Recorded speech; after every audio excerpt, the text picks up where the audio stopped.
আইতা বাস কৰিছিল। দুয়ো কথা পাতি আছিল। এনেতে ৰিমঝিমে ক'লে, আইতা, মই শুনিছো আমাৰ গাঁৱৰ এই জংঘলৰ মাজত বোলে এজোপা সোণালী গছ আছে। তাৰ পাতবোৰ বোলে যাদুকৰী।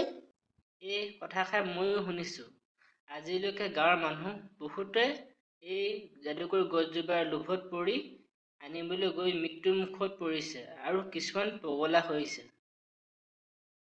কিন্তু কোনেও আজিলৈকে সেই গছজোপাত দেখা নাই বা সঠিকভাৱে আছে বুলি ক'বলৈ পৰা নাই। আইতা, তালৈ গ'লে কেনেকৈ যাব লাগিব? সেই গছৰ সোণালী পাত পোৱাটো ইমান সহজ নহয়। কেৱল নিস্বাৰ্থ মন আৰু সঁচা অন্তৰৰ মানুহে সেই পাত পাব বুলি গাঁওবাসীয়ে বিশ্বাস কৰে। আইতা, মই জংঘলৰ ভিতৰলৈ গৈ সেই যাদুকৰী পাত আনিব বিচাৰো। নালাগে এইবোৰ কৰিবলৈ।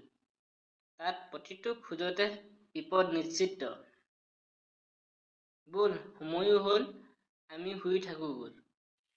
এই বুলি কৈ দুয়ো ভিতৰলৈ সোমাই গ'ল।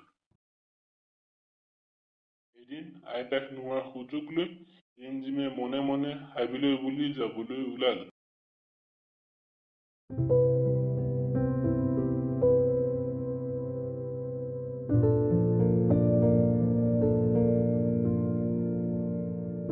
ৰিমঝিমে হাবিলৈ গৈ থাকোতে এজন বৃদ্ধ মানুহক দেখা পালে। ভণ্টি, মোক পানী অলপ খাব দিবা নেকি? মই বহুত দিন ধৰি পানী খাবলৈ পোৱা নাই। বৰ পিয়াহত আছো। নিশ্চয় ককা, খাওক, এইখিনি পানী খাওক। ধন্যবাদ ভণ্টি, তোমাক ভগৱানে সহায় কৰক। তাই বৃদ্ধ মানুহজনক পানী খুৱাই তাই হাবিলৈ বুলি বাট ললে।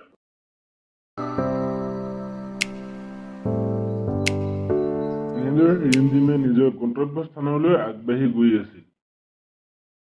বহু দূৰ যোৱাৰ পিছত ৰিমঝিমে দেখিলে যে এটা চৰাই আঘাতপ্ৰাপ্ত হৈ মাটিত পৰি আছে আৰু চৰাইটোৱে ইনাহে পিনাহে কান্দি আছে। মোক বচোৱা, মই বৰ কষ্টত আছো। ইয়াকে দেখি ৰিমঝিম চৰাইটোৰ ওচৰলৈ গ'ল। ৰিমঝিমে চৰাইটোক উদ্ধাৰ কৰি যাবলৈ এৰি দিলে। মোক উদ্ধাৰ কৰাৰ বাবে ধন্যবাদ জনালো। তুমি এতিয়া কলৈ যোৱা? মই এই হাবিত থকা যাদুকৰী গছজোপা বিচাৰি আহিছিলো। কিন্তু ইমান দূৰ অহাৰ পিছতো যাদুকৰী গছজোপা মুহূৰ্ত উলিয়াবলৈ পৰা নাই। হয় নেকি? ব'লা, মই তোমাক যাদুকৰী গছজোপা বিচৰাত সহায় কৰিম। সঁচা?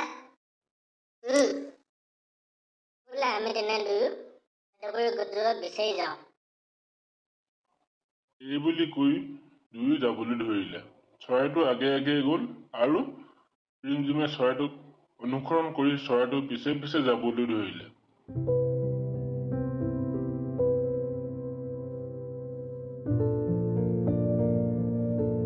বহু দূৰ যোৱাৰ পিছত চৰাইটোৱে ৰিমঝিমক ক'লে, চোৱা, সেইফালে চোৱা।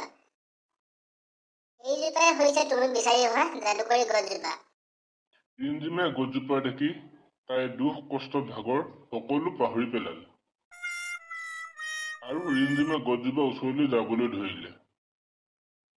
ৰিমঝিমে গছজোপা ওচৰ পাই দেখে যে তাই ৰাস্তাত পানী দি অহা মানুহজন গছজোপাৰ তলতে বহি আছে। ককা, আপোনাকতো মই বহুত আঁতৰত লগ পাই আহিছিলো। আপুনি ইয়ালৈ কেনেকৈ আহিলে?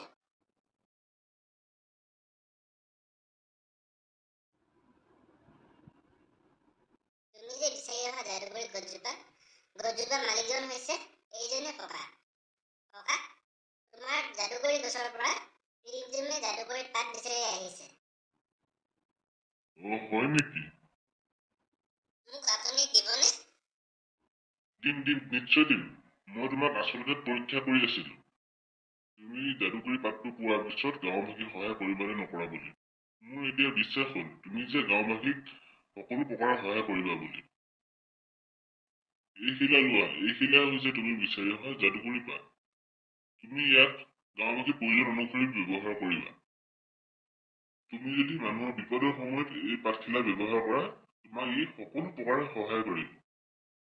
মনত ৰাখিবা, ই তোমাৰ ব্যক্তিগত লাভালাভৰ বাবে কেতিয়াও ব্যৱহাৰ নকৰিবা।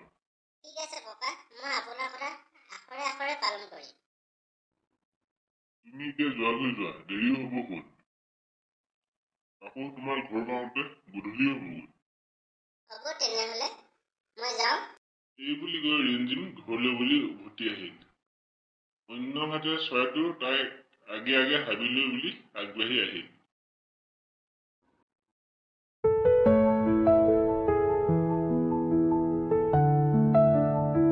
আনফালে ঘৰত ৰিমঝিম নোহোৱা দেখি আইতাকে চিন্তা কৰি কৰি বহি আছিল। এনেতে কিছু সময় পিছত ৰিমঝিম আহি ঘৰত উপস্থিত হ'ল। তুমি কলৈ গৈছিলা ইমান সময়? ঘৰত নাই যে? আইতা, মই যাদুকৰী পাত আনিবলৈ হাবিলৈ গৈছিলোঁ। আইতা, মই যাদুকৰী পাত পাই গ'লো। এই বুলি কৈ ৰিমঝিম হাঁহিবলৈ ধৰিলে। সঁচা নেকি? সঁচা। আইতা, চোৱাচোন, এইখিলা হৈছে যাদুকৰী পাত।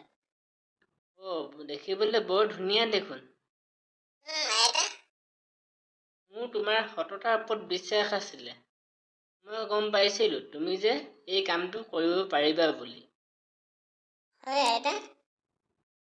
ব'লা আমি এতিয়া কিবা এটা খাই লওঁগৈ। এই বুলি কৈ দুয়ো ভিতৰলৈ সোমাই গ'ল। ভিডিঅ'টো শেষলৈকে চাই থকাৰ বাবে ধন্যবাদ। যদি ভিডিঅ'টো ভাল পালে লাইক কৰিবলৈ, কমেণ্ট কৰিবলৈ আৰু চেনেলটো ছাবস্ক্ৰাইব কৰিবলৈ নাপাহৰিব। ধন্যবাদ। জয় আই অসম।